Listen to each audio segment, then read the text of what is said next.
In the heart of bustling London, where ancient stone met modern steel, London Brooks stood as a formidable figure. Her office, perched high above the city's ceaseless rhythm, was a testament to her success. With her flowing shoulder-length dreadlocks and a silhouette that carried both strength and grace, she commanded every room she entered. Yet beneath her poised exterior, a storm of vengeance brewed, fueled by the unsolved mystery of her father's death.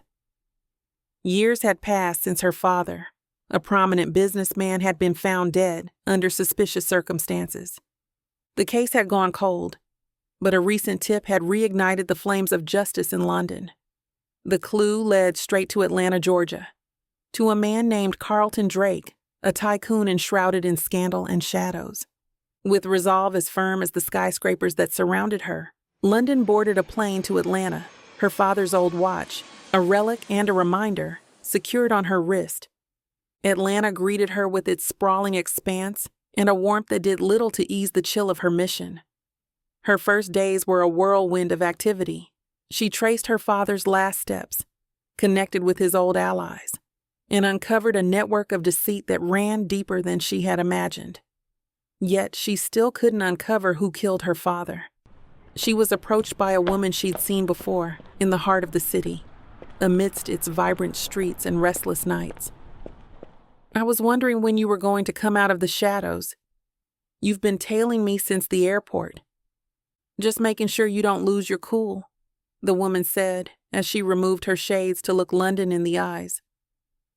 The woman wore tight, natural curls, styled in a short, professional cut that framed her face beautifully. Her posture, shoulders back, chin up. Her eyes, a striking amber color, were sharp and observant, missing no detail as they scanned her surroundings. "And why would I do that?"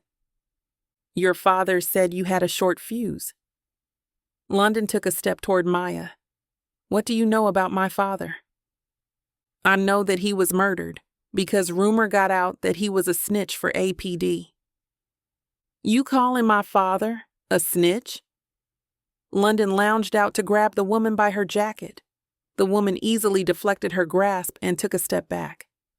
Just as London took another step toward her, the woman opened her jacket, revealing her APD badge clipped to her belt. "There's that short fuse," Detective Maya Jefferson said. "My father wasn't a snitch."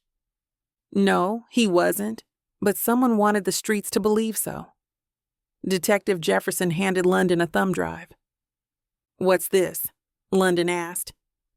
"All the evidence I collected right before my boss yanked me off the case."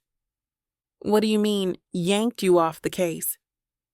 "Apparently, the man who had your father murdered knows a few people at City Hall." "So you know who did it, but can't do anything?" "Who do you think sent you that anonymous tip?" London sized her up, deciding on whether or not she could trust her. "Officially, I'm off the case. But that doesn't mean I can't tell you what cage to rattle." "And what happens when I rattle one of those cages, and the animal that murdered my father comes for me?" "Then it would be my civic duty to step in and do my job." London looked her over one last time before nodding. Detective Jefferson's information drew London into the dangerous underbelly of Atlanta's elite. As they pulled at the threads of Drake's empire, London could feel the streets closing in around her. But London was not deterred. She was a boss in her own right, her father's tenacity pulsing through her veins. Detective Jefferson's last clue led London to a lavish club. The Apex nightclub vibrated to the rhythm of bass-heavy music, with the DJ spinning Kendrick Lamar's "They Not Like Us," energizing the crowd with its potent beats. Its floors vibrated under the collective weight of Atlanta's nightlife. Amidst the swirl of dancing bodies and flickering lights, London Brooks maneuvered through the crowd, her eyes locked on Carlton Drake, who held court in a secluded VIP area. Drake, surrounded by guards and admirers, hadn't noticed her yet. London's presence was magnetic, her form-fitting dress and confident stride parting the crowd as she approached. Her long dreadlocks swayed with each step, a stark contrast to the icy resolve in her eyes.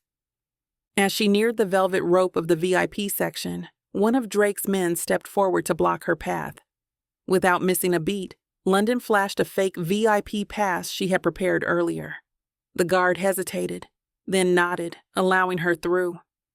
The music seemed to get louder as she stepped into Drake's personal space, the air thick with anticipation and the subtle scent of danger. Drake turned, a smirk playing on his lips, his eyes taking in London's determined stance. "London Brooks, to what do I owe the pleasure?" he asked, his voice dripping with mock sincerity. "I'm here for the truth about my father," London said, her voice steady despite the pounding music. The smile fell from Drake's face, replaced by a flicker of concern. London continued, "You thought you buried the past, but I've dug it up." The surrounding onlookers, a mix of businessmen and women alongside street-savvy bosses and thugs, sensed the shift in atmosphere. Whispers began to circulate, and phones were raised to capture the confrontation. Drake glanced nervously around, his public facade crumbling. "Nobody cares about some has-been's tragic end," Drake sneered, trying to regain his composure. London's response was swift. She pulled the thumb drive from her clutch and tossed it to him. "It's all there, the documents, bank statements, emails, photos, all linking you to my father's murder. So everyone will care once they see the proof. You're finished, Drake." Drake's face reddened, his hand slamming down on the table. He stood abruptly, towering over London. "You have no idea what you've just started," he hissed, leaning in close. The tension reached a breaking point. Drake made a move, his hand reaching out to grab London. London stepped back and delivered a sharp kick to Drake's shin, causing him to stumble backward. The crowd gasped, their disbelief evident as they watched the untouchable tycoon falter. London grabbed a nearby champagne bottle and swung it with all her might. It connected with Drake's head, a sickening crack echoing over the music as he crumpled to the floor. Silence fell over the club for a heartbeat before chaos erupted. Security rushed towards London, but she was already backing away. Drake slowly got to his feet, drew his gun from his waist, and pointed it at London. "You should have never come to Atlanta." "Carlton Drake, put the gun down now," Detective Jefferson said as she drew her gun and pointed it at him. The team of officers behind her drew their weapons as well. Drake smiled and slowly placed his gun on the ground. "Officer, I'm glad you're here. I would like to press charges on this woman. She assaulted me. Look." Drake pointed to the blood dripping from his head. Detective Jefferson holstered her gun and pulled out a pair of handcuffs. She walked up to London. "You okay?" London nodded. Detective Jefferson walked toward Drake. "Carlton Drake, you're under arrest for the murder of Lawrence Brooks." As London turned and walked out of the club, the crowd parted in awe and fear, their eyes wide as they realized they had just witnessed the fall of Carlton Drake at the hands of a woman who had walked through fire for justice. London stepped out into the cool night, the noise and murmurs of the club behind her. Though the road ahead was uncertain, she walked forward, knowing she had avenged her father and exposed a monster, her resolve as unyielding as ever. After the intense events at the club, London Brooks drove back to her father's large mansion on the outskirts of Atlanta. The mansion, built in a grand Victorian style, stood against a background of well-kept gardens. As she drove in, the iron gates opened quietly, and the driveway, lined with old oak trees, led her to the front of the house. The mansion looked particularly striking that night, lit softly to show off the detailed stone carvings. London parked in the garage, which held her father's collection of fancy cars. The garage was neat, and each car was a showpiece of design and technology. On the left, a bright red Ferrari LaFerrari caught her eye with its bold design and sleek lines. Next to it, a classic silver Aston Martin DB5 shone under the lights, its elegance timeless. A bit further, A black matte Lamborghini Aventador SVJ stood out, as impressive as London herself. As London stepped out of her black Range Rover, she touched the Lamborghini. It reminded her of her father's love for fast, well-made cars. These cars, like the mansion itself, were part of her father's legacy. London walked into the mansion and dropped her bag and keys on the floor and walked over to the bar located in the study. She poured herself a glass of wine and closed her eyes as she thought about tonight's events and how they unfolded. She felt victorious and sad. She replayed taking down Drake and his arrest, which felt like something out of a movie. But the quiet of the big house also reminded her of what she had lost. In her father's study, London sat by the large bay window and sipped from the glass of rich aged Bordeaux. The wine was smooth and calming, a luxurious comfort after the chaotic events of the evening. She did what she came to do. Now it was time for her to head back to London and get back to running her empire. As she took another sip, her eyes fell on her phone, lighting up silently on the study's desk. Distracted by her thoughts, she hadn't noticed it ringing. Setting down her glass, she reached for it, her heart skipping a beat when she saw the missed call from her Aunt Eva. Eva rarely called, unless it was something important. London tapped the voicemail icon and brought the phone to her ear, listening intently as her aunt's slightly anxious voice filled the room. London, I received a call from Truist Bank in Atlanta earlier today about a safe deposit box that your father has there. The banker was quite insistent that you should come and retrieve its contents as soon as possible. It seems it was one of his final arrangements, and you're listed as the sole heir to access it. Please call me back as soon as you get this. It might be something significant. The message ended with a click, leaving a trail of silence. London's mind raced. A safe deposit box? She hadn't been aware that her father had left anything like that. What could be so important that the banker himself insisted on its prompt retrieval?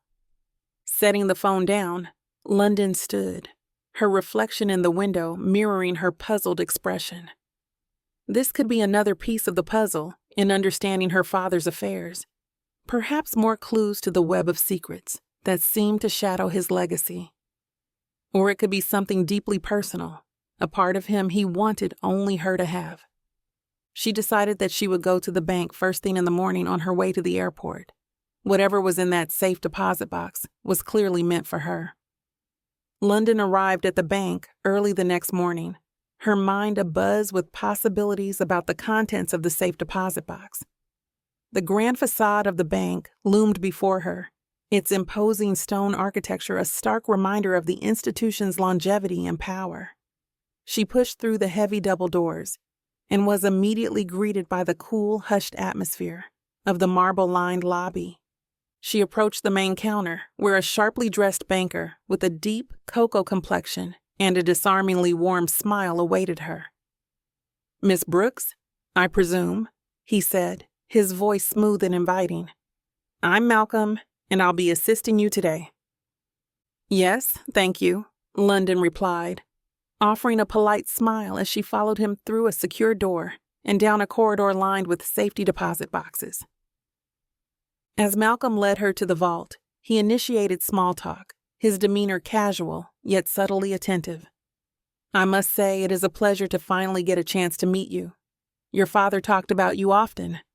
London kept her response light. "Did he now?" she said, her guard subtly up as they stopped in front of the designated safety deposit box. Malcolm opened the box and pulled out a heavy locked metal box and placed it on the table. He locked the safety deposit box where he retrieved the box and clasped his hands together. "I will give you some privacy." Malcolm started to exit the room. "Excuse me," London called after him. "Yes?" "You wouldn't happen to have the code to this, would you?" Malcolm looked down at the metal box and smiled. "Sorry, I do not. I assumed you would have the code. Do you not have it?" "I do," London lied. "I just have to look for it in my phone, and it's going to take a minute." "Well, take all the time you need. I'll be at my desk if you need any further assistance." Malcolm exited the room. London looked down at the keypad. Shit. She tried every combination number her father ever had, and none worked. She even tried his birthday, her birthday, even her mother's birthday. None of them worked. Damn you, old man, she whispered, as she tried to remember any significant combination of numbers he may have used. She thought of one and quickly dismissed it, but she punched it in anyway. She had nothing to lose. The green light on the box flickered, and she heard the latch of the box open. She smiled at the irony of the combination number. 08112015. It was the date he told her that she was no longer his daughter, and he was cutting all ties with her. It was the date he got on a flight from London to Atlanta and never looked back, and it was the date she swore she would never forget. A tear ran down her cheek as she opened the box. She pulled out a brown vintage leather portfolio, clearly aged but impeccably preserved. She tucked it under her arm and left the room. As she made it back to the lobby, Malcolm came from behind his desk and started walking beside her. If there's anything else you need, or if you perhaps would like to grab a coffee and discuss finance, or any other topic, I'm at your service. London smiled but remained silent. I feel as if I know you. Your father did talk about you a lot. I find that hard to believe, but if you say so. With a polite farewell, London left the bank, feeling Malcolm's eyes on her as she walked away. Malcolm watched her as she climbed into her Range Rover and pulled into traffic. His expression shifted from the warm, flirtatious banker to something more calculating. He quickly pulled out his phone and dialed a number, his voice low and urgent. She's left the bank just now, he reported, glancing through the glass doors to ensure London was out of sight. Yes, she has the contents in her possession. With a final look to make sure London was really gone, Malcolm ended the call, a shadow of concern, or was it guilt, crossing his features momentarily before he composed himself and returned to his professional facade, ready to greet the next client. As London pulled away from the bank, her mind was occupied with thoughts of the vintage leather portfolio and its hidden secrets. She was so engrossed that she barely noticed the traffic light, switching to red at the intersection just ahead. She stopped her car, taking a deep breath and gathering her thoughts. Suddenly, there was a jarring tap from behind. London's heart skipped a beat. Thinking it was just a minor fender bender, she quickly checked the rearview mirror and saw a nondescript black car. With a sigh, she stepped out to assess the damage. The driver of the black car was already approaching her as she walked around to the back of her vehicle.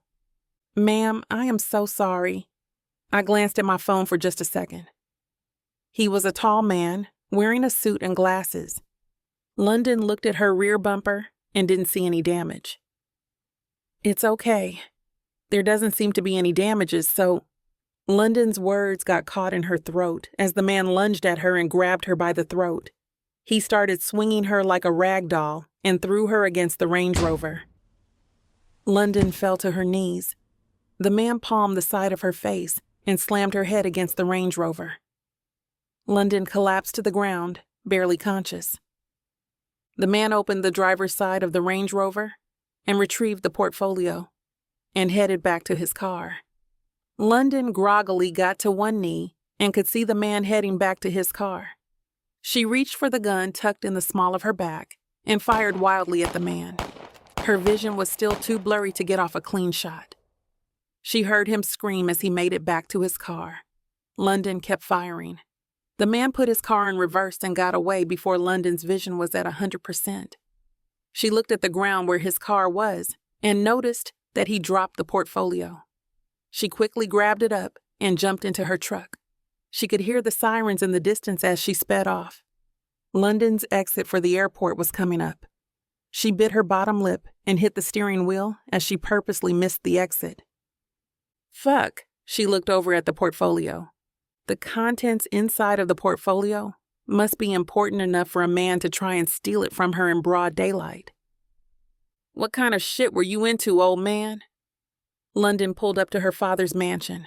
She pulled her suitcase out of the Range Rover and headed inside, She called Eva. "Are you at the airport?" Eva asked. "No, Auntie. It looks like I'll be staying just a little while longer." London arrived home, her nerves still rattled from the altercation. She locked the doors behind her and immediately dialed her Aunt Eva's number, the events of the encounter replaying vividly in her mind. Eva answered on the second ring. "Is everything okay?" London took a deep breath, trying to steady her voice. "Aunt Eva, someone tried to steal the portfolio right after I left the bank. There was a struggle, and I had to use my gun." Eva gasped. "Oh my goodness, London. Are you hurt?" "I'm okay, just shaken, but it is clear that whatever's in this portfolio is important enough for someone to risk getting shot over." "I'll be on the first flight out tomorrow morning," Eva said as she pulled a suitcase out of her closet. "No, Auntie. I need you to stay in London to run things while I'm here." "Susan can run things just fine for a couple of days, until we get this sorted out." "Auntie, we're launching the ZX3 AI computer chip next week. We've worked too hard to let your assistant Susan spearhead the launch. You need to be there, and you know it." Eva sighed. "I hate it when you're right, but if I can't be there, I will need you to connect with someone. He will be able to get you what you need. I have someone in Atlanta who can get me what I need." "If I can't be there to have your back, I will sleep much better knowing he has it," Eva said. "Who is he?" "He and your father were close," Eva responded. "How close?" "I'll let him tell you the story." Maya tapped the elevator button with her elbow as she juggled her grocery bags. She was surprised to see London standing by her front door when she stepped off the elevator onto her floor. "Never a dull moment with you, huh?" Maya said as she handed London one of her grocery bags so she could open her front door. She grabbed the bag from London and waved for her to come in. "What are you talking about, Detective?" London said as she entered Maya's apartment. Maya cocked her head and looked down at the badge on her waist. "So we're going to play this game, huh?" "What game?" replied London. "I thought you came here to talk about what happened, but clearly I was mistaken. So what do you want?" London looked her up and down, deciding whether or not if she could really trust her. Maya pointed to a stack of folders on her kitchen island. "I have a ton of work to do, so if you're done wasting my time." "A banker at Truist Bank said that my father had a safe deposit box at the bank, and he had specific instructions to give it to me and me only." "Okay," Maya said as she started unpacking her groceries. "At the first stoplight I get to, a guy rear-ends me. I'm thinking he was probably texting or something.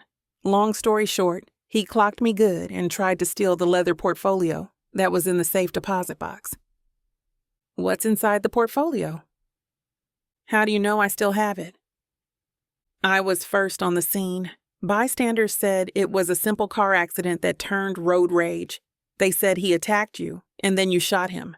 London opened her mouth to speak, but Maya stopped her. "It's all on the traffic cams. I knew it was you immediately, but the other officers didn't." "Why didn't you give me up?" "Should I?" "I still can." "Were you able to ID the man?" "No, but you shot him in the leg, so we have all the hospitals covered." "He won't go to a hospital. He's too cautious for that. He'll likely seek help somewhere less conventional." Maya nodded, understanding the type of criminal they were dealing with. "I'll see what I can do. I may know someone who could provide me with the information you're looking for." London stared at her for a moment. "What?" Maya asked. "That's it? You're just going to help me just like that?" Maya walked up to London.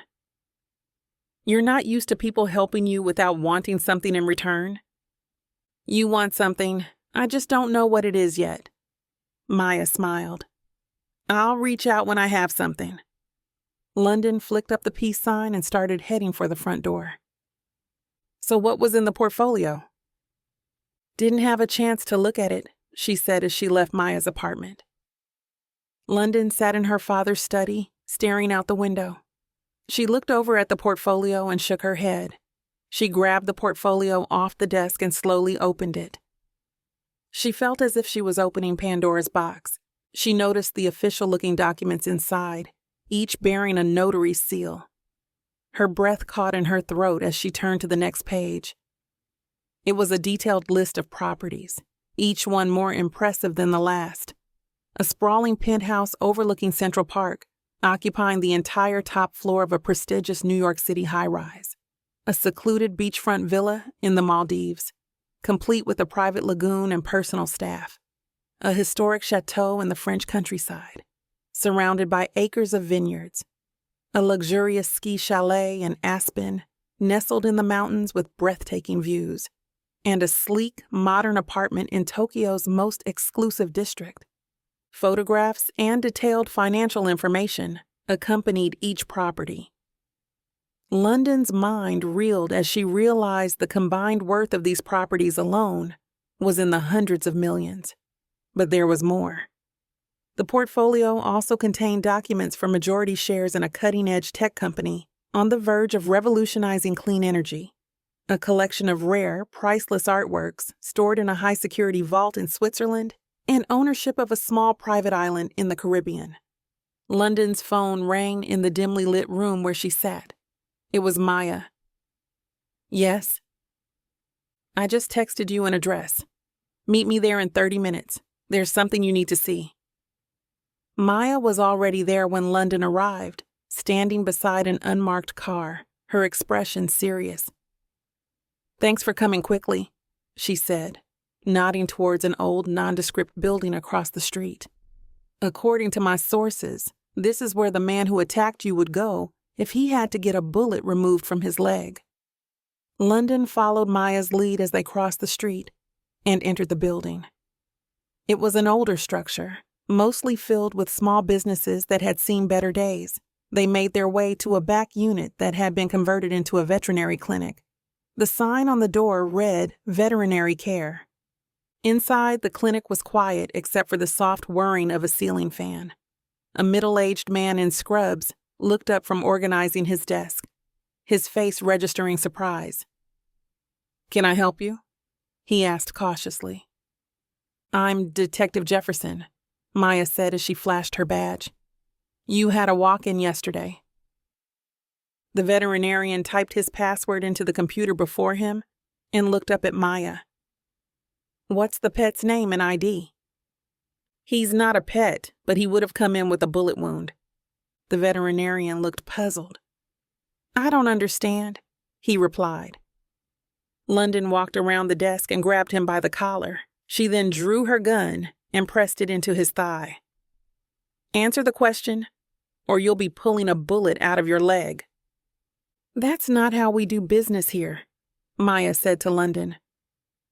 "Well, it's a good thing I'm not from around here."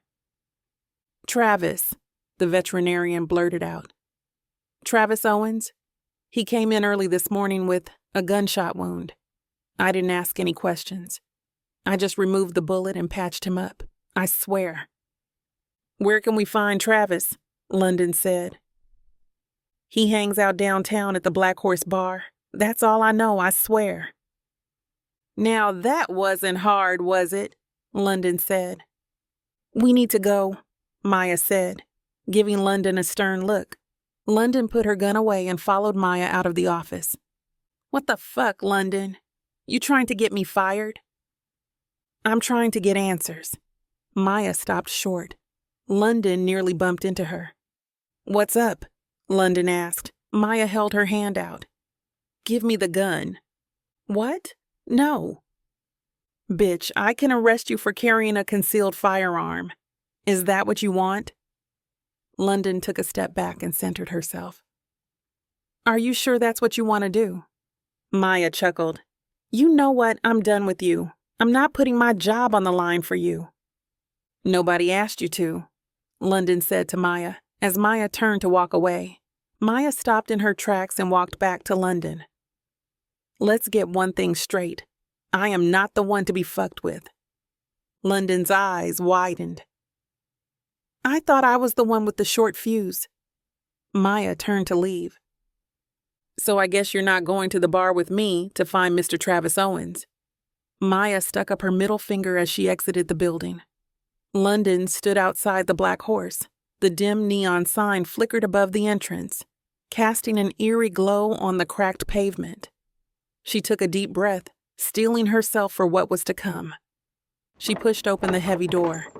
The smell of stale beer and weed smoke hit her as she entered. The bar was dimly lit, populated by a few scattered patrons who looked like regulars. Their eyes briefly flicked to her before returning to their drinks. London scanned the room and spotted the man from the altercation at the traffic light. He was seated at the far end of the bar, a glass of whiskey in front of him. She walked over, her heart pounding, but her walk was steady and confident. "Hey, I need to talk to you," she said, keeping her voice low as she approached him. The man looked up, his expression darkening as he recognized her. "I got nothing to say to you," he growled, returning to his drink. "Who sent you to get at me?" Travis stood up abruptly, his stool scraping loudly against the floor. "You need to leave now," he hissed, grabbing her arm tightly. London tried to pull away, but he was surprisingly strong. "Let me go," she demanded, trying to break free. The struggle caught the attention of a few other men in the bar. Within moments, London found herself surrounded. London looked down at Travis's right leg, the one he seemed to have a problem putting pressure on. "How's the leg?" Travis shoved her. "Leave now or what?" London drew her gun. One of the men quickly snatched it from her. Another man shoved her against the bar. The men closed in on her like sharks smelling blood. "You should have left when you had the chance," Travis said, and then punched her in the stomach. London doubled over in pain as she tried to catch her breath. One of the men hoisted her up and held her in place while Travis took a sip of his whiskey. "You and I are going to take a ride. You're going to give me the contents that were in that box. And if you're a good girl," Travis ran his finger down the side of her face, "you might live to see another day." "Fuck you, you piece of shit." London kicked Travis in his wounded leg. Travis stumbled back, grabbing his leg. He limped toward her and slapped her. He grabbed a handful of her dreads to keep her face from moving and slapped her again. The force of the slap made her knees buckle. London struggled to break free of the man who was holding her, but he was too strong. "Hold her steady," Travis said to the man. Travis balled up his fist and drew it back as far as he could. "Time for you to go night-night." Travis punched London square on the jaw. London collapsed to the floor. She was dazed, but she didn't black out. She opened her eyes just in time to see Travis's size 12 boot coming down on her face. She closed her eyes as his boot came down, only it didn't come down on her. She heard a sickening thud. She opened her eyes, and Travis was lying next to her, holding his left leg and screaming in pain. "My next bullet is going into somebody's ass," Maya said as she made her way to London. "Back the fuck up," she yelled at the men who were milling around London. Maya helped London get to her feet. London got to her feet and leaned on Maya. "I didn't need your help." "Yeah, seems like you had everything under control." "Fuck you."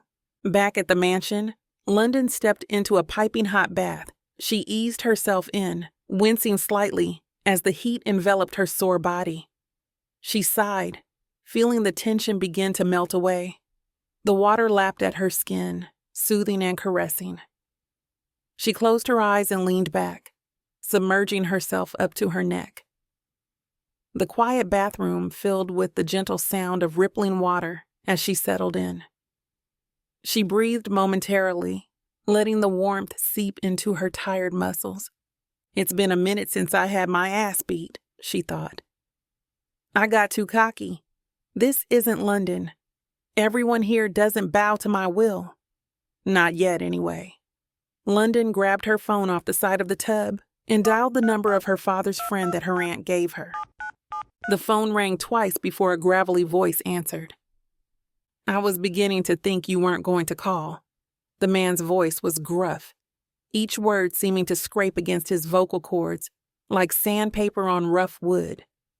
His voice carried the weight of his 50-plus years.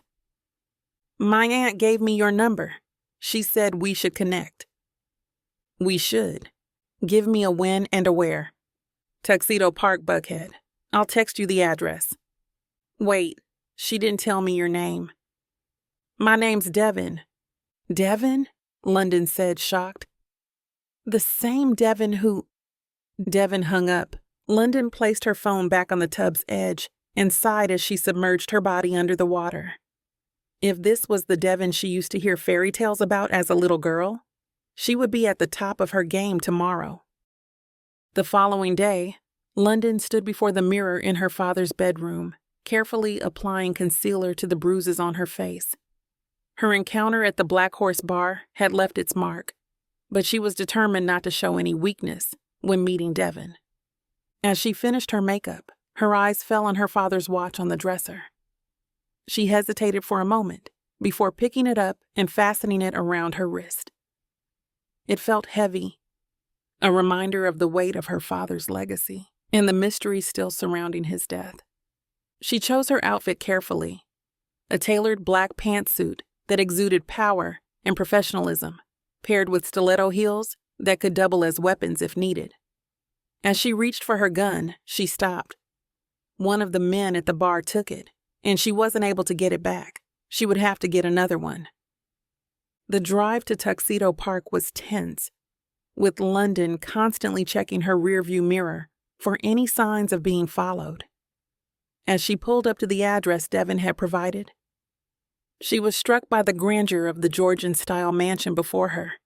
It spoke of old money and power, starkly contrasting the newly wealthy displays she'd seen elsewhere in Atlanta. London took a deep breath, steeling herself for whatever lay ahead. She approached the front door, her hand hovering over the doorbell when the door swung open. Devin stood, a tall, imposing figure with well-kept, dreaded hair and piercing dark eyes that seemed to look right through her. "London Brooks," he said, his gravelly voice conveying warmth despite its roughness. "You're the spitting image of your father." London nodded, maintaining her composure. "I've heard a lot about you." He stepped aside, gesturing for her to enter. "Come in. We have much to discuss." As London followed Devin into the mansion, she couldn't help but feel a mix of curiosity and apprehension. This man had been a significant part of her father's life, yet she knew so little about him. The house's interior was as impressive as its exterior, filled with antiques and artwork that spoke of a life well lived and adventures had. Devin led her to a study that reminded her of her father's, walls lined with books, a large mahogany desk, and a view of the sprawling grounds. He poured 2 glasses of whiskey, offering one to London. "Your father and I go way back," Devin began, taking a seat behind the desk. "We started from nothing and built empires together." London accepted the glass but didn't drink. "And yet, I've never met you until now." Devin's eyes clouded with something akin to regret. "Your father and we had a falling out. It was ugly, and we both said things we couldn't take back. But when he reached out to me a few weeks before his death, I knew it was time to bury the hatchet." London leaned forward, her interest piqued. What did he want? Devin took a sip of his whiskey, his expression growing serious. He was worried, said he'd uncovered something big, something dangerous. He wanted my help. "Help with what?" London asked, her mind racing with possibilities. Devin set his glass down, fixing London with an intense gaze. "That's what we need to figure out. Your father left breadcrumbs, London. The safe deposit box, the portfolio, they're just the beginning. There's a storm coming, and you're right in the middle of it." Devin watched her, a mix of admiration and concern in his eyes. "It's dangerous territory, London. Are you sure you want to go down this path?" London stopped, turning to face him with determination blazing in her eyes. I've come too far to turn back now. Whatever my father uncovered, whatever he was involved in, I need to see it through. Devin nodded, a small smile playing on his lips. You've got your father's spirit, that's for damn sure.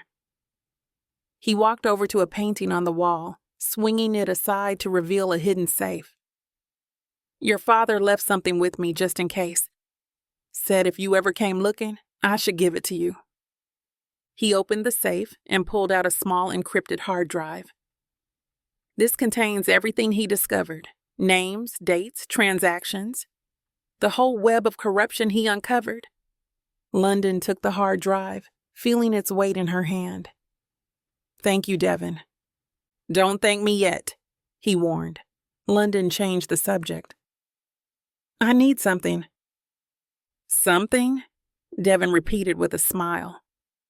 I'm far away from home and I am alone. I need some protection. Devin's eyes narrowed as he studied London. Without breaking eye contact, he reached beneath his desk and pressed a concealed button.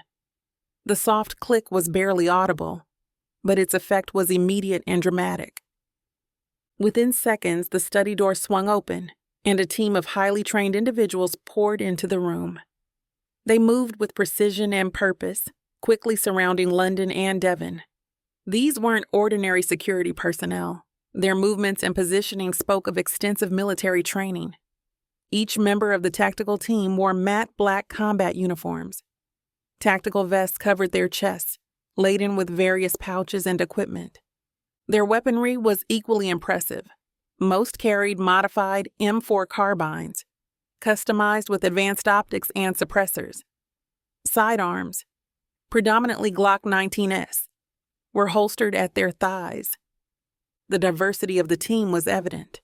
Both men and women of various ethnicities made up this elite unit, their shared experience in high-stakes operations evident in their coordinated movements and unwavering focus. As they took their positions in the study, their laser sights danced across the room, creating a web of red dots that converged on London. Devin leaned back in his chair, a small smile playing on his lips. I hope you'll forgive the dramatics, London, he said, his voice calm amidst the tension. But I need you to understand one thing. You are far away from home, but you are not alone.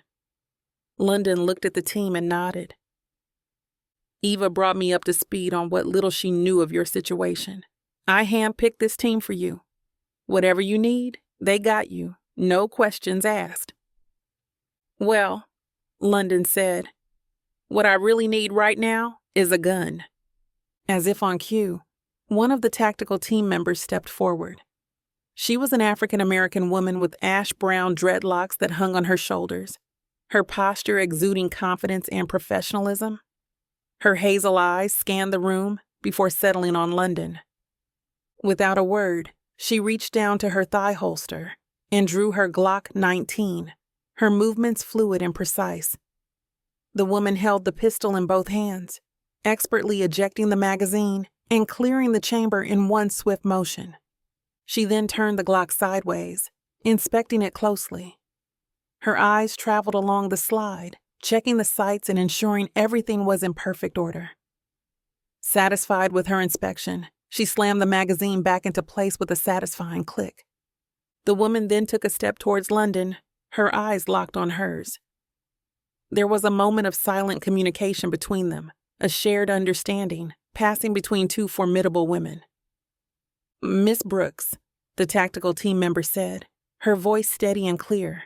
She extended the Glock 19 towards London, grip first. London hesitated for a moment, her eyes flicking between the offered gun and the woman's resolute gaze. Then, with a slight nod, London reached out and took the Glock, feeling its weight and balance in her hand.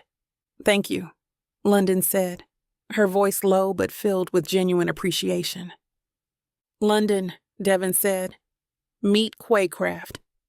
The woman who handed London the gun nodded. Devin continued, she is your point of contact. Tell her what you need, and she'll ensure it gets done. Quay gave the team a hand gesture, and they all left the study just as quickly as they entered. London stared at Devin, Devin cracked a smile. Questions? Just one. How do you know my auntie? Devin's smile grew wider as he looked toward the ceiling. London looked like she was about to throw up.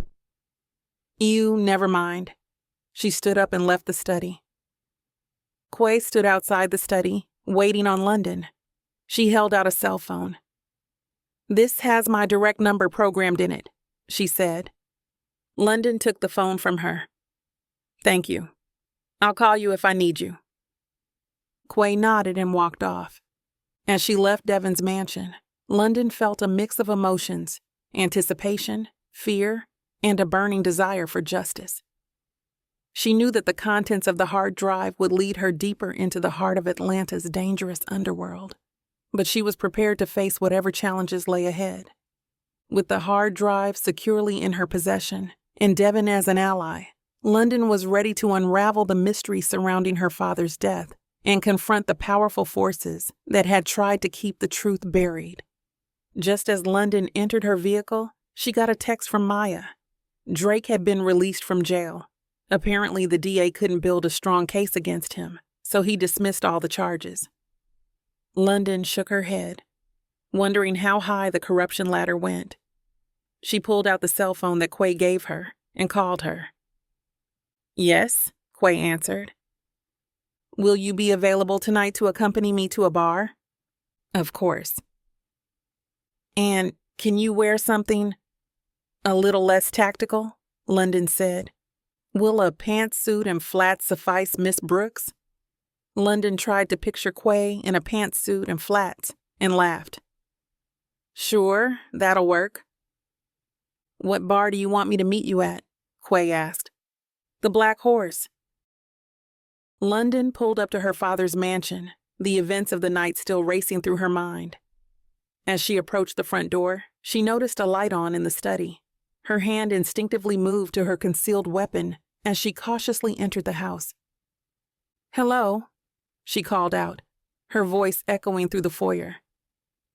In here, darling, a familiar voice responded from the study. London's tension eased as she recognized her Aunt Eva's voice. She walked into the study to find Eva sitting in her father's old leather chair, a glass of scotch in her hand. Auntie Eva, what are you doing here? London asked, surprised to see her aunt who had flown all the way from London. Eva stood up, her elegant figure silhouetted against the soft light of the desk lamp. I couldn't just sit in London while you're here dealing with all of this, could I? She moved closer to London, her eyes widening as she noticed the blood splatter on her niece's clothes. Good heavens, London, what happened to you? London glanced down at her clothes, realizing she hadn't had a chance to change after the confrontation at the Black Horse bar. She sighed, knowing she couldn't hide the truth from her aunt. It's been a long night, Auntie, London began, sinking into a nearby armchair. I went to confront a man named Travis at a bar. He's connected to all of this somehow, and I needed answers. Eva's face grew concerned as she sat on the arm of London's chair, gently touching her niece's shoulder. And I take it things didn't go smoothly? London shook her head. Not as smooth as I would have liked them to, but I had backup. A woman from Devin's team. Her name's Quay, but I'm sure Devin has already filled you in. Eva nodded. In this confrontation at the bar, did you get the answers you were looking for? London leaned back, closing her eyes for a moment. Not exactly, but we're getting closer. London stood up from the chair, feeling the weight of the day's events pressing down on her shoulders. She turned to her Aunt Eva, who was still watching her with concern. Auntie, I appreciate you coming all this way, but I really need a bath right now. We can talk more about what I found out in the morning, okay? Eva nodded, understanding in her eyes. Of course, dear. Get some rest. We'll sort through everything tomorrow. London made her way to the luxurious master bathroom, stripping off her clothes as she went. She turned on the hot water, watching as steam began to fill the room. As the large tub filled, she eased herself in, feeling the tension in her muscles start to dissipate. Leaning back, she closed her eyes, processing everything that happened earlier that night. Her thoughts were interrupted by the soft ping of her phone. Opening her eyes, London reached for her phone that was on the edge of the tub. It was a text from Detective Jefferson. "You've been a busy bee, I see." London's eyes narrowed as she read the message. It was obvious Detective Jefferson was talking about her little interrogation at the Black Horse. Detective Jefferson hit her with another text. "Give me a heads up next time. I could have backed you up." London texted her back. "I didn't want to put your job in jeopardy." "Nobody likes a wise ass," Detective Jefferson responded. "Besides, I heard you weren't alone. Making friends, I see." London didn't respond. She took a deep breath and submerged herself fully in the water, letting the warmth envelop her completely. When she resurfaced, her resolve was set. She needed to go confront Carlton Drake. The name alone sent a chill down her spine, despite the warmth of the bath. Drake was dangerous. That much was clear. He had resources, connections, and wasn't afraid to use them. London knew she couldn't just walk in unprepared. She needed strategy, backup, and most importantly, a team. It was time to put Quay's team to the test. She received another text. The message was from an unknown number. "Miss Brooks, this is Malcolm from Truist Bank. I hope this isn't too forward, but I wanted to make sure you were all right after your visit. I couldn't help but notice you seemed a bit shaken when you left. If you'd like to discuss anything over coffee, I'd be more than happy to oblige." London raised an eyebrow, surprised by the banker's boldness. She hadn't given him her number, which meant he must have accessed it from the documents she filled out to retrieve the safe deposit box. It was a breach of privacy, but she couldn't help but be intrigued by his initiative. She considered her response carefully. On one hand, Malcolm could be a valuable source of information.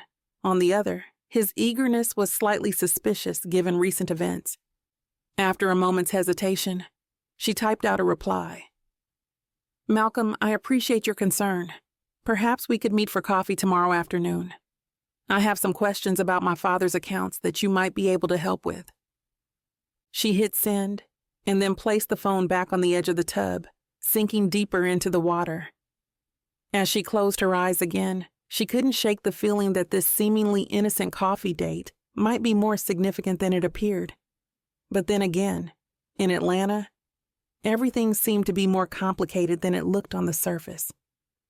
The next afternoon, London arrived at Café Intermezzo, a charming European-style coffee house nestled in the heart of Midtown Atlanta. The cafe's exterior boasted elegant wrought iron tables and chairs, while inside, warm wood paneling and soft lighting created an intimate atmosphere. London stepped inside, her eyes adjusting to the dimmer interior. She was dressed in a sleek, tailored black pantsuit that exuded both power and sophistication. Her dreadlocks were pulled back into a neat professional style, and she wore minimal jewelry, just a pair of small diamond studs and her father's watch. She spotted Malcolm at a corner table, his back to the ornate floor-to-ceiling bookshelf that lined one wall of the cafe. He stood as she approached, revealing his impeccably pressed charcoal gray suit and crisp white shirt. His silk tie, a deep burgundy, added a touch of color to his ensemble. "Miss Brooks," Malcolm greeted her with a warm smile, extending his hand. "I'm glad you could make it." London shook his hand firmly. "Malcolm, thank you for the invitation."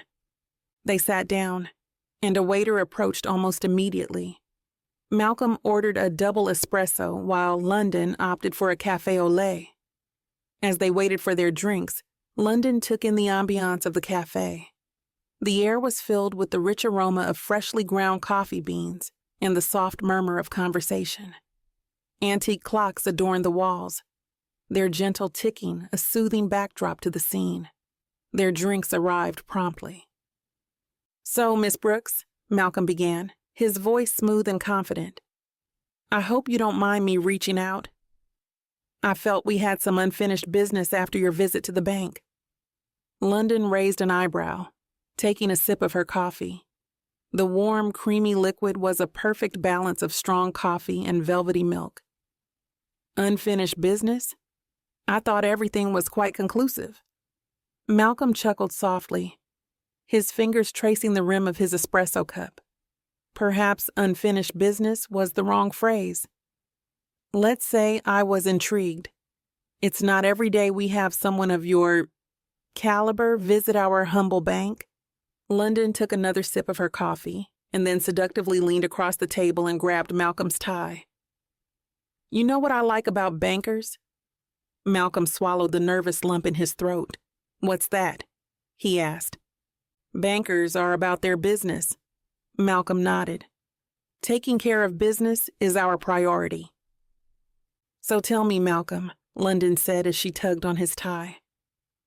Was setting me up at the bank just business? Malcolm's eyes widened. What do you mean? London released his tie and leaned back in her chair and crossed her legs. She drew her gun and placed it under the cloth napkin, pointing it at Malcolm's chest. Miss Brooks. Shut up, Malcolm. I'm 2 seconds away from shooting you. So you have 2 seconds to convince me not to. Now, Miss Brooks, we both know you're not going to shoot me in front of all these witnesses. You willing to bet your life on it? Malcolm tried to read her face, but London's face was a blank canvas. It was just business, he said quickly. And this? London said as she looked around, referring to the coffee date. Like I said earlier, I am intrigued by you. London shook her head. You set me up to be robbed, and then you asked me out on a date a few days later. With your psychopathic mentality, I need you on my team. Malcolm's smile was wider than a Cheshire cat. I'm ready to be of service as long as the price is right. The price is me letting you live. London's hand tensed on the gun she was holding under the napkin. Setting me up was a bad move. I've killed people for less. Malcolm looked at her defeated. What do you need me to do? London smiled. Let's start with you answering a few questions. London pulled up to the warehouse on Peachtree Industrial, the night cloaking the area in shadows. The moonlight barely illuminated the nondescript building, making it blend seamlessly into its surroundings. She parked her Range Rover beside a sleek black surveillance van, the low hum of equipment inside a reassuring sound against the backdrop of the quiet night. Stepping out of her vehicle, London adjusted her tactical vest, a snug fit over her fitted black shirt and cargo pants. She felt the reassuring weight of her Glock at her side. London approached the van, knocking on the door before stepping inside. The interior was dimly lit, filled with screens showcasing different views of the warehouse and its periphery. Quay was seated at the helm, a headset resting around her neck, her eyes scanning the screens with laser-like intensity. You're right on time, Quay said, glancing up and offering a small smile. We were just going over the final details. London settled into the seat next to her, the urgency of their mission washing over her. What's the situation? Everything is set. The Alpha team is already positioned, creating a diversion at the loading dock. They're going to trigger a false alarm, drawing attention away from us. Meanwhile, we'll be taking the north side entrance. Quay pointed to a monitor displaying the loading dock, where 2 shadowy figures could be seen crouching behind crates. London nodded, absorbing the information. And what about the security? I know Drake has eyes everywhere. Quay leaned closer to the screen, zooming in on a camera feed. We've hacked into their security system. The cameras will loop for the next 15 minutes, giving us a narrow window to move. Quay met her gaze. The intensity in her eyes was unwavering. I know this is personal for you, London, but we're a team. Stick to the plan, and we'll get through this. Got it. Stick to the plan, London said. As they prepared to move, Quay handed London a compact earpiece. Stay in contact. I'll guide you through the security measures when we get inside. Remember, if anything feels wrong, don't hesitate to pull back. London secured the earpiece in her ear, feeling the cool metal against her skin. Understood. With one last look at the monitors, Quay turned to London, her expression shifting to one of fierce resolve. All right, let's make this count. London and Quay moved silently through the shadows, approaching the north side entrance of Drake's warehouse. The rest of the team was in position, ready to execute their roles in the plan. As they reached the door, Quay expertly bypassed the electronic lock, and they slipped inside. The interior was dimly lit, with rows of shelves and crates creating a maze-like structure. They moved swiftly, their footsteps barely audible on the concrete floor. Suddenly, Quay held up a fist, signaling London to stop. A guard was approaching from around the corner. Quay pressed herself against the wall, waiting. She reached into her front pockets and pulled out a pair of brass knuckles and slid one on each hand. As the guard turned the corner, she sprang into action.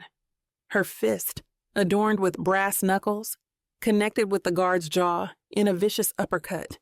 The guard stumbled back, but quickly recovered, throwing a wild punch. Quay ducked under the swing, her movements fluid and precise. She countered with a series of quick jabs to the guard's midsection, the brass knuckles adding devastating impact to each blow. The guard gasped for air, doubling over. Seizing the opportunity, Quay grabbed the guard's head and brought her knee up, connecting with his face. The guard crumpled to the ground, unconscious. London nodded, indicating that she was impressed. They continued deeper into the warehouse, following the blueprint they had memorized. As they approached the central office, London's earpiece crackled to life. "Drake's on the move," came a team member's voice. "Heading towards your position." London and Quay exchanged a look. This was it. "I'll handle any remaining guards," Quay said. "You take Drake." London nodded, her heart pounding as she heard footsteps approaching. Carlton Drake rounded the corner, flanked by 2 bodyguards. His eyes widened in surprise as he saw London. "Miss Brooks," he said, his voice dripping with false charm. "What an unexpected pleasure." "The pleasure's all mine, Drake," London replied, her voice cold. The bodyguards lunged forward, but Quay emerged from the darkness like a wraith, engaging them in a flurry of strikes. Drake's hand moved to his waistband, drawing his gun. London's instincts kicked in. She dove to the side, feeling the wind of a bullet as it whizzed past her ear. Rolling behind a metal desk, her heart thundered in her chest as she drew her own weapon. Gunfire erupted, the sound deafening in the confined space. Sparks flew as bullets ricocheted off metal surfaces. London popped up, squeezing off 2 quick shots. Drake ducked, returning fire and shattering a nearby computer monitor in a shower of sparks and glass. Seizing a momentary lull, London vaulted over the desk. She closed the distance to Drake in 3 rapid strides. He swung his pistol like a club, but she was ready. London deflected the blow, the gun clattering to the floor as she struck Drake's wrist. They grappled fiercely, each fighting for dominance. Drake was strong, his fingers digging into London's arms as he tried to overpower her. But London was fueled by righteous anger and years of training. She broke his hold with a sharp twist, immediately following up with a punishing series of strikes. Her fist connected with Drake's ribs, the impact jarring up her arm.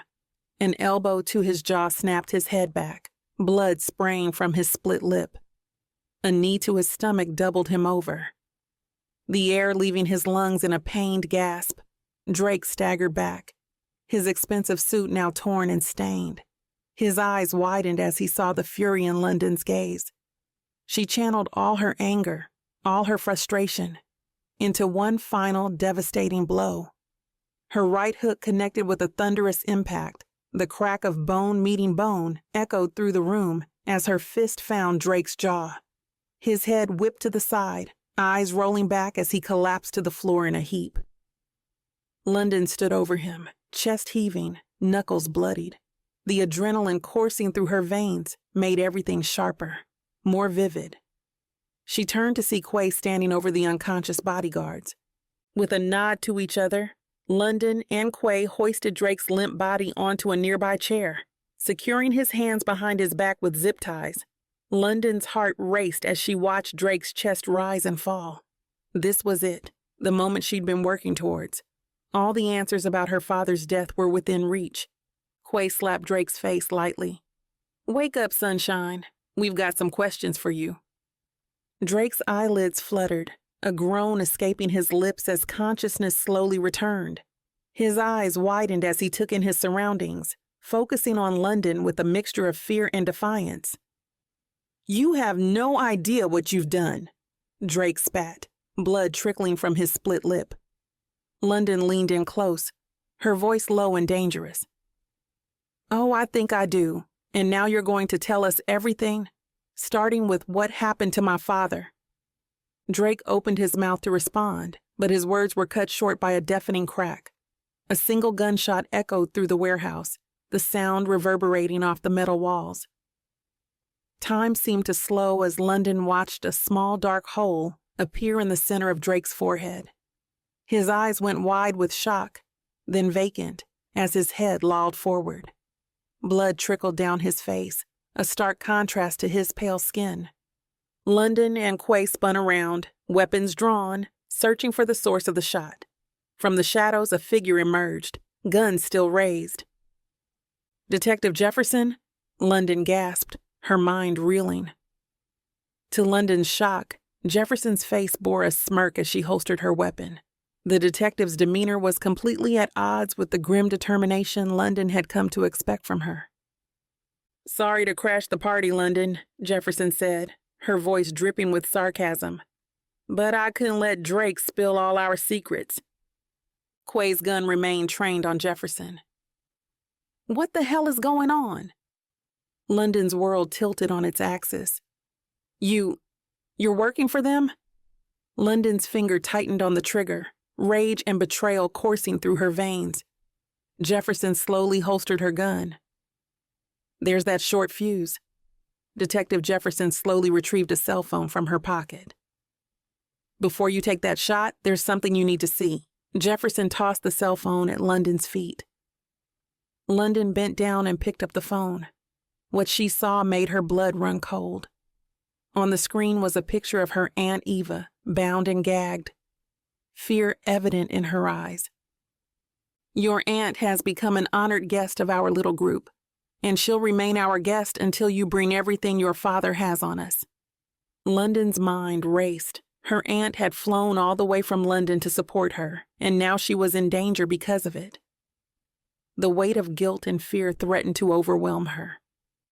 "Why?" London managed to choke out. "Why are you doing this?"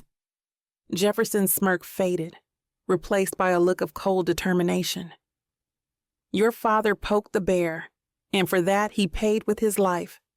Don't make the same mistake he did. The address and time to meet is in the phone. See you soon." Jefferson disappeared into the shadows. London and Quay were left standing in the warehouse, the enormity of their new situation settling over them like a heavy shroud. The game had changed, and London knew that every move from here on out could mean the difference between life and death, not just for her, but for her aunt as well. London burst through the front door of her father's mansion, her heart racing and mind reeling from the night's events. Quay followed close behind, her eyes scanning for potential threats. "We need to move fast," London said, her voice tight with urgency. She made a beeline for her father's study, Quay hot on her heels. As they entered the study, London headed straight for the hidden safe behind her father's portrait. Her fingers trembled as she input the code, and the safe swung open with a soft click.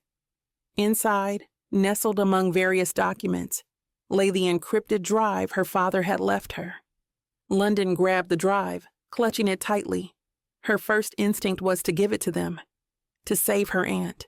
But as she stood there, drive in hand, her father's voice, calm and steady, echoed in her mind. "Never go with your first decision. Your first decision is made out of emotion. We don't make emotional decisions, we make rational ones." London took a deep breath, forcing herself to slow down. She turned to Quay, who was watching her with concern.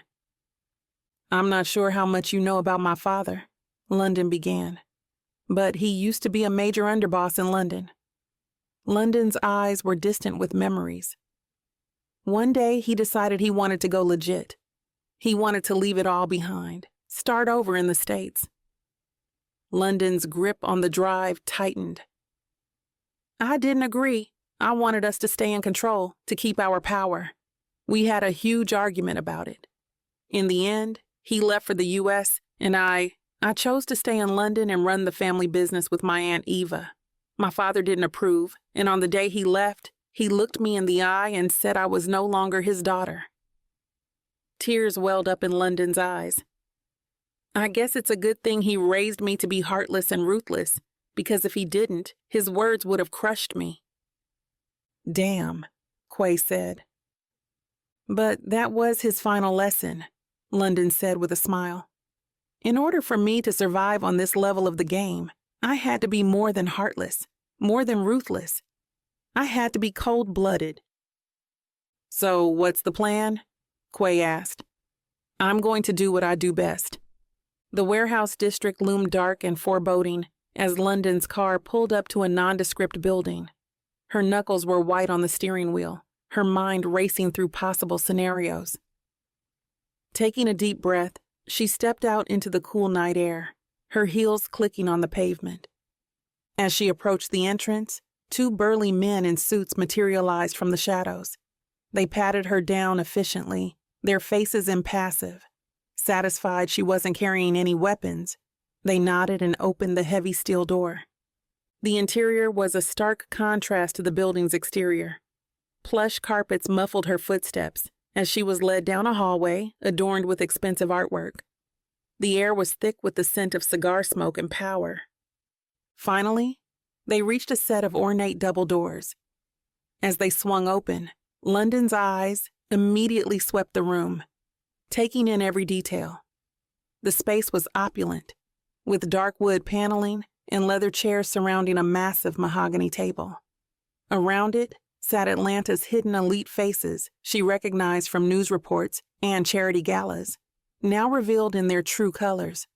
Police Chief Harrison, his salt and pepper hair neatly combed, sat next to Judge Ellington, whose usually stern courtroom demeanor was replaced by barely concealed anxiety. City Councilman Reeves nervously adjusted his tie, while real estate mogul Sarah Blackwell maintained a cool facade. At the head of the table sat a distinguished man in his 60s, his silver hair and tailored suit exuding authority. This was clearly the leader, though London didn't recognize him. Her eyes finally landed on her Aunt Eva, handcuffed to a chair in the corner. Eva's face was a mixture of concern and disappointment, clearly upset at the thought of London giving in to their demands. But there was something else in her eyes. A glimmer of hope, perhaps? Detective Jefferson was standing next to Eva with her hand close to her gun, indicating that she would shoot Eva without hesitation if given the word to do so. The leader stood, his voice smooth as aged whiskey. "Miss Brooks, welcome. I trust you've brought what we asked for." London met his gaze steadily, her voice calm despite the adrenaline coursing through her veins. "Actually, I haven't." The room erupted in murmurs of surprise and anger.